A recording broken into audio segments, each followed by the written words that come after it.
Hello everyone. Today we will study about computer hardware.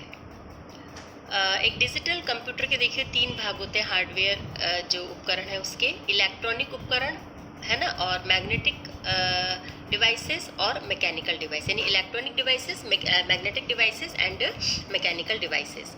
Input और output उपकरण computer के मुख्य हार्डवेयर है। हम पर्सनल कंप्यूटर के हार्डवेयर को सम्मिलित रूप से निम्न प्रकार से प्रदर्शित कर सकते हैं। इनपुट डिवाइसेस हो गया, इसमें इनपुट डिवाइसेस में देखो क्या हो गया, mouse, keyboard, joystick, light pen, ठीक है। और उसके बाद में इनसाइड द सिस्टम यूनिट, उसके अंदर क्या क्या हो गया, उसमें क्या क्या आ जाएगा, मदरबोर्ड, माइक्रो प्रोसेसर और मैथ को प्रोसेसर और रैम चिप्स और hard disk, ROM chips, video card, printer card, ये आपके इसके अंदर आ जाएंगे सिस्टम यूनिट के अंदर, ठीक है। उसके बाद में थर्ड है आउटपुट डिवाइसेस, उसमें क्या होगा, मॉनिटर है ना, प्रिंटर, स्पीकर, ये आपके आउटपुट डिवाइसेस हो जाएंगे। उसके बाद में स्टोरेज डिवाइसेस में क्या आ जाएंगे, floppy disk, drive, CD ROM है ना, मैग्नेटिक टेप, चिप ड्राइव, ये सारे आपके इसके अंदर आ गए स्टोरेज डिवाइसेस के अंदर। और पावर सप्लाई के अंदर क्या हो जाएगा कि सीवीटी हो गया, यूपीएस हो गया, ये दोनों आपके पावर सप्लाई के अंदर आ गए, ठीक है। तो हार्डवेयर उपकरण में ये आपके आगे इनपुट और आउटपुट जो कंप्यूटर के जो मुख्य हार्डवेयर उनके अंदर ये सारी चीज़ें आ गई। उसके बाद हम देखते हैं कंप्यूटर की मूल रचना यानी ब्लॉक डायग्राम ऑफ कंप्यूटर, ठीक है। कंप्यूटर के देखो भाग होते हैं। सबसे पहले ये हो गया इनपुट यूनिट। इनपुट यूनिट के बाद में आपने यहाँ पर ले लिया प्रोसेसिंग यूनिट। प्रोसेसिंग यूनिट के दो पार्ट हो गए, एक तो सेंट्रल प्रोसेसिंग यूनिट हो गया और एक आपके मेमोरी हो गया, ठीक है। अब सेंट्रल प्रोसेसिंग यूनिट जो है उसके अंदर जो है क्या क्या चीज़ आ जाएगी, इसके अंदर आ गई आपके अर्थमेटिक लॉजिक यूनिट आ गई और कंट्रोल यूनिट हो गया, ठीक है। और जो सेकंड मेमोरी है उसके अंदर क्या हो जाएगा, रैम और रोम, RAM ROM, ठीक है। और थर्ड इसका क्या हो गया, आउटपुट इकाई। ये हो गया आपके कंप्यूटर के मुख्य भाग। अब इसके अंदर जो फर्स्ट और एक सिस्टम बस यानी माइक्रो प्रोसेसर और कंप्यूटर की अन्य इकाइयों के मध्य में सिस्टम बस एक संचार पथ की तरह काम करती है, ठीक है। अब ये जो मेन कंपोनेंट है जो इनपुट इकाई है ना, ये सबसे पहले हम इसको देखते हैं इनपुट इकाई क्या है। इनपुट उपकरणों द्वारा सूचनाएं माइक्रो प्रोसेसर में भेजी जाती हैं। ये कार्य मुख्य कैसे किया जाता है, कीबोर्ड द्वारा किया जाता है। कीबोर्ड में अंग्रेजी वर्णमाला को जो कीज होती हैं, कीबोर्ड की कार्य करने का ढंग टाइपराइटर की तरह होता है। जैसे ही कीबोर्ड की किसी की को दबाते हैं उसके सामने बाइनरी कोड उत्पन्न होता है और वो आगे के कार्य के लिए कंप्यूटर में भेज दिया जाता है। ये बाइनरी कोड जो है वो उसमें आगे जाके कंप्यूटर में ये चला गया, ठीक है। अब जैसे इसके अंदर आपके दे रखे हैं नेक्स्ट प्रोसेसिंग यूनिट, ठीक है। प्रोसेसिंग यूनिट, अच्छा, अब ये भी कह सकते हैं हम कि कीबोर्ड पर उपस्थित अंग्रेजी वर्णमाला का प्रत्येक अक्षर के लिए एक बाइनरी कोड होता है। बाइनरी कोड सूचना को कार्य करने के लिए सीपीयू को भेज दिया जाता है। अब क्या करेगा प्रोसेसिंग यूनिट, क्या करेगा, कंप्यूटर का ये भाग जहाँ पर डाटा पर कार्य किया जाता है प्रोसेसिंग यूनिट कहलाता है। अब इसके जो मुख्य भाग है अभी आपको बताया, सबसे पहले सेंट्रल प्रोसेसिंग यूनिट सीपीयू, ये कंप्यूटर का मुख्य भाग है, हम कह सकते हैं कि कंप्यूटर का दिल है। इसके मुख्य भाग क्या हो गए, अरिथमेटिक लॉजिक यूनिट हो गया ALU और कंट्रोल यूनिट CU, ठीक है। प्रत्येक माइक्रो प्रोसेसर उपयोग में बहुत कुछ CPU के समान होता है। माइक्रो प्रोसेसर में कई लॉजिक परिपथ ऐसे ही चिप पर उपस्थित होते हैं। माइक्रो प्रोसेसर में CPU व मेमोरी एक साथ एक चिप होते हैं, यानी माइक्रो प्रोसेसर में ALU और नियंत्रण इकाई व मेमोरी भाग एक साथ ही एक चिप पर होते हैं, ठीक है। उसके बाद में आ गया आपका अरिथमेटिक लॉजिक यूनिट ALU। सभी गणनाएं ALU में की जाती हैं। ALU मुख्यतः दो प्रकार के कार्य आता है, अंक गणितीय कार्य जैसे जोड़ना, घटाना, प्लस माइनस, सब इसी के द्वारा होगा, और लॉजिक कार्य जैसे AND, OR, EXOR आदि। ALU नियंत्रण इकाई की निगरानी में काम करता है। इसके द्वारा मेमोरी से डाटा ग्रहण किया जाता है और उसके बाद इन डाटा पर कैलकुलेशन की जाती है। तुलना करने के लिए लॉजिक कार्य जैसे AND, OR, NOT आदि का उपयोग किया जाता है। तुलना के परिणाम हाँ या नहीं में होते हैं, जिससे निर्णय लेने में सहायता होती है। एएलयू में डाटा पर काम होने के बाद परिणाम को या तो प्रदर्शन के लिए आउटपुट उपकरणों में भेज दिया जाता है या इन्हें मेमोरी में ही स्टोर किया जाता है। ठीक है, अब हम देखते हैं सिस्टम बस। सिस्टम बस क्या है? ये तारों यानी वायर्स के समूह को बस कहते हैं। सिस्टम बस बाइनरी संख्याओं के समूह को कंप्यूटर में एक स्थान से दूसरे स्थान पर ले जाने का काम करती है। ये बस 3 तरह की होती है, एड्रेस बस और डाटा बस और कंट्रोल बस। ठीक है, अब इसके बाद में हम लेते हैं control unit CU. Control unit CU क्या है? ये इकाई मानव शरीर के तंत्रिका तंत्र के समान है। ये जो इकाई है ये कंप्यूटर के प्रत्येक भाग में नियंत्रण संकेतों को प्रसारित करती है। नियंत्रण इकाई 2 प्रकार के संकेत प्रदान करती है। पहला है कंट्रोल सिग्नल्स और दूसरा है टाइमिंग सिग्नल्स यानी समय संकेत। यह इकाई माइक्रो प्रोसेसर व अन्य भागों जैसे मेमोरी आदि के मध्य डाटा के प्रवाह पर नियंत्रण रखती है। ये इकाई सर्वप्रथम दिए गए निर्देशों को पढ़ती है, उसे समझती है कि क्या करना है, मतलब अर्थात जैसे क्या करना है, वह क्या संग्रह करना है, और प्रत्येक निर्देशों को समझने के बाद ही कंप्यूटर के सम्मानित भागों को उससे रिलेटेड जो पार्ट्स होते हैं उनको भेजती है। मेमोरी क्या करती है? रैम रोम संग्रह इकाइयों का उपयोग बाइनरी सूचनाओं को कलेक्ट करने में किया जाता है। बाइनरी सूचना डाटा यानी निर्देश अथवा दोनों रूप में हो सकती है। संग्रह इकाई बहुत महत्वपूर्ण है क्योंकि माइक्रो प्रोसेसर निर्देश व डाटा को मेमोरी से पढ़ता है और फिर उसके अनुसार ही गणना करता है। संग्रह इकाई 2 काम करती है। डाटा को माइक्रो प्रोसेसर तक पहुंचाती है और माइक्रो प्रोसेसर के द्वारा निर्देशित बाइनरी सूचना को संग्रहित करती है, कलेक्ट करती है। आजकल सभी कंप्यूटर्स में सेमीकंडक्टर टेक्नोलॉजी पर आधारित संग्रह इकाइयों का उपयोग किया जाता है। जब मेमोरी शब्द का उपयोग किया जाता है तो उससे प्रायः प्राइमरी मेमोरी या मेन मेमोरी होता है जो कि प्रोसेसिंग इकाई का भाग होता है।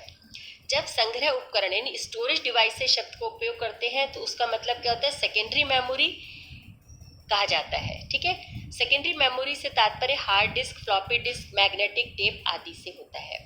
मेमोरी 2 प्रकार की होती है, रोम रैम। रोम क्या है? Read only memory. रैम क्या है? Random access memory.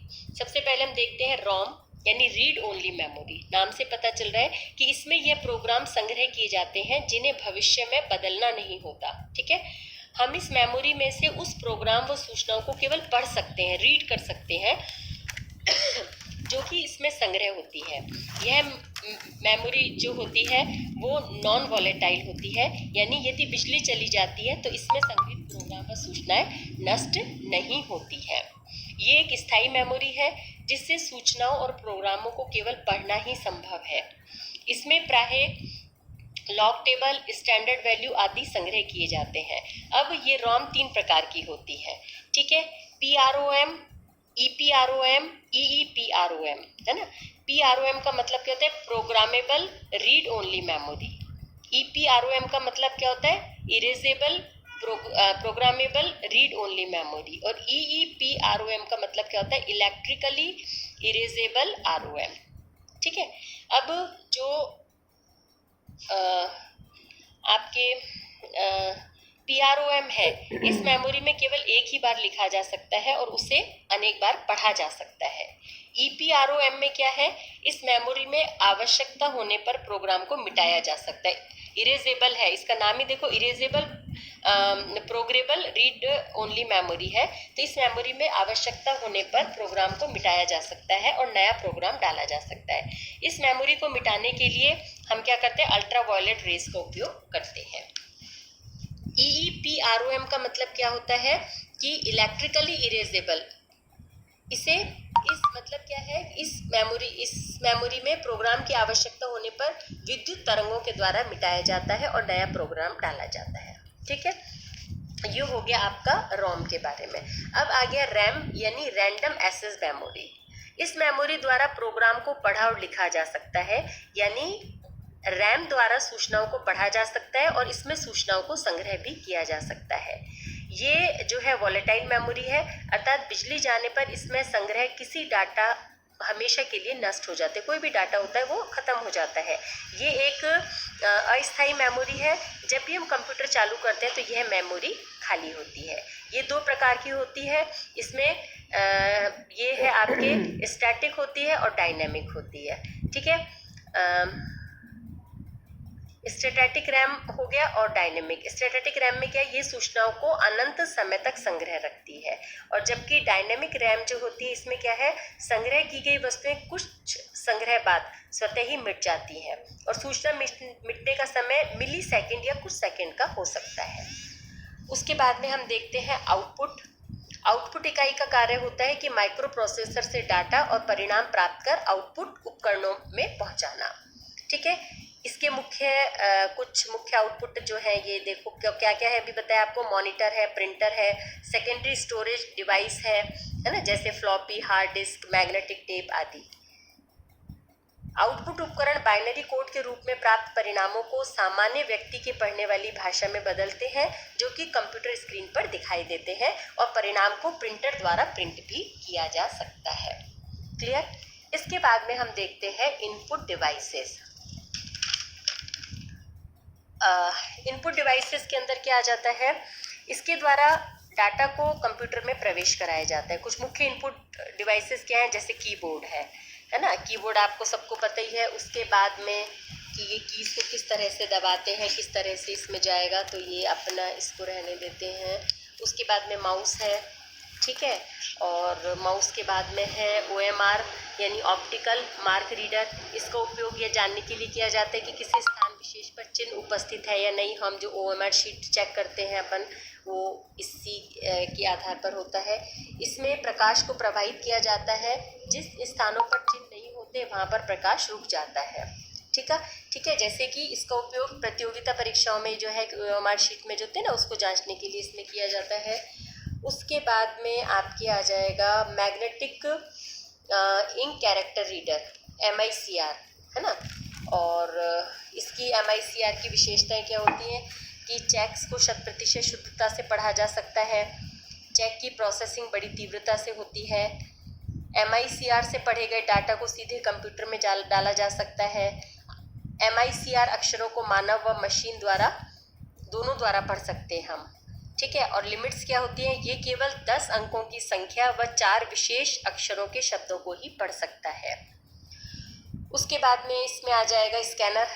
स्कैनर एक इनपुट डिवाइस है ना, जिसके द्वारा किसी भी लिखी हुई सूचना या आकृति को सीधे कंप्यूटर में डाला जा सकता है।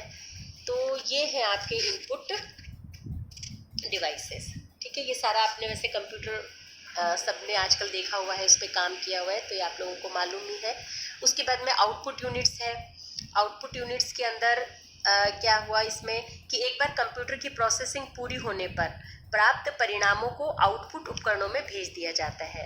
अधिकांश परिणामों को मॉनिटर स्क्रीन पर देखा जा सकता है तथा आवश्यकता होने पर उन्हें प्रिंटर पर भेजकर प्रिंट निकाला जा सकता है।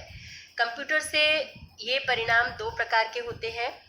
पहला, वे परिणाम जिनको उपयोग तत्काल कर लिया जाता है, और दूसरा वे परिणाम जिनको भविष्य के लिए संग्रहित करके रख लिया जाता है। ठीक है, तो प्राप्त परिणामों को दो प्रकार से प्रदर्शित करते हैं, soft copy, hard copy. Soft copy आपको पता है क्या होती है, हार्ड कॉपी पता है क्या होती है, और आउटपुट यूनिट दूसरा और क्या हो गया, मॉनिटर हो गया।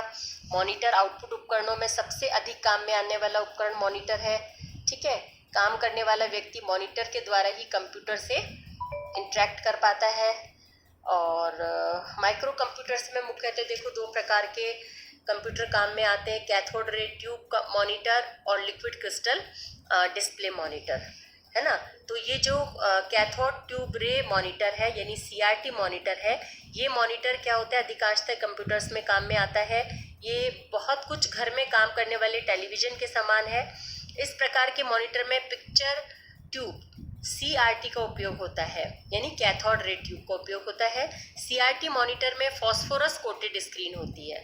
ठीक है, जब इलेक्ट्रॉन इस स्क्रीन पर गिरते हैं तो स्क्रीन पर रोशनी दिखाई देती है। मोनोक्रोम मॉनिटर में इलेक्ट्रॉन की एक किरण उत्पन्न होती है, जबकि रंगीन जो कलर्ड मॉनिटर होते हैं उसमें लाल, नीली व हरे रंग की 3 किरण उत्पन्न होती हैं। CRT में इलेक्ट्रोड के 2 सेट होते हैं, जिनमें यह किरणें होकर निकलती हैं। ये दो इलेक्ट्रोड कौन कौन से होते हैं? एक तो है वर्टिकल डिफ्लेक्शन इलेक्ट्रोड, एक होता है हॉरिजॉन्टल डिफ्लेक्शन इलेक्ट्रोड। ठीक है, उसके बाद में देखते हैं पिक्सल।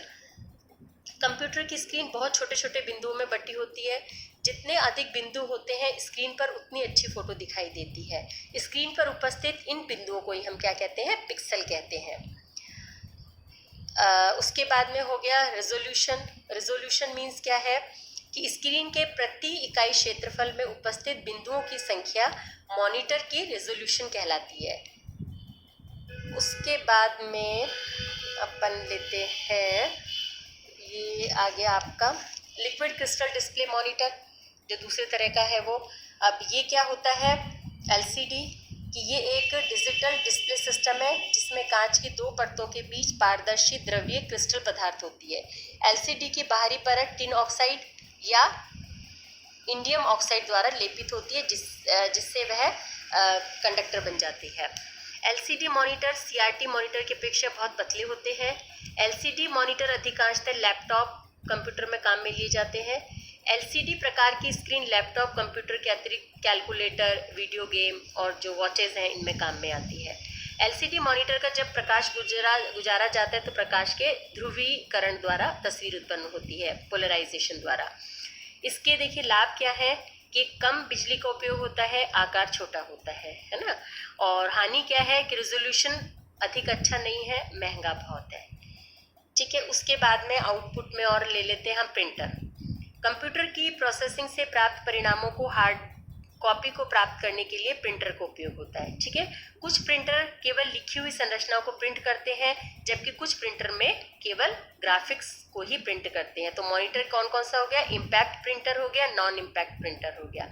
इम्पैक्ट प्रिंटर का मतलब क्या है? इस प्रकार के प्रिंटर में धातु का एक छोटा सा हथौड़ा है ना, हैमर कार्बन के रिबन पर चोट करता रहता है, जिससे क्या है रिबन के नीचे वो पेपर रख दिया जाता है जिस पर प्रिंट करना होता है। जब हथौड़े की चोट उस पर लगती है तो पेपर प्रिंट उस पर हो जाता है। ये निम्न प्रकार के होते हैं।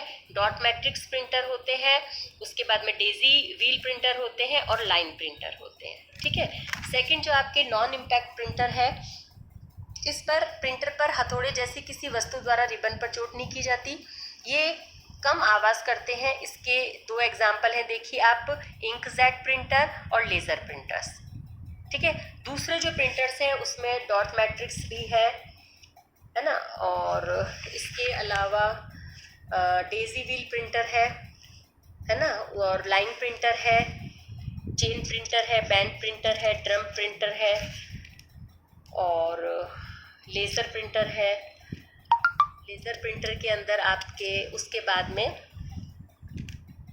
ये हो गया आपका नेक्स्ट आ गया आपका प्लोटर्स। प्लोटर्स का उपयोग बड़े चित्र बनाने में किया जाता है, जैसे बड़ी इमारतों के नक्शे बनाने में, मास्टर प्लान बनाने में, है ना, इनका काम किया जाता है। ये फ्लैट बेड प्लॉटर होंगे या ड्रम प्लॉटर होंगे। ठीक है, ये दो तरह के होते हैं। अब हम नेक्स्ट लेक्चर में लेंगे सेकेंडरी स्टोरेज डिवाइसेस क्या होते हैं। Clear? Okay, thank you, have a nice day.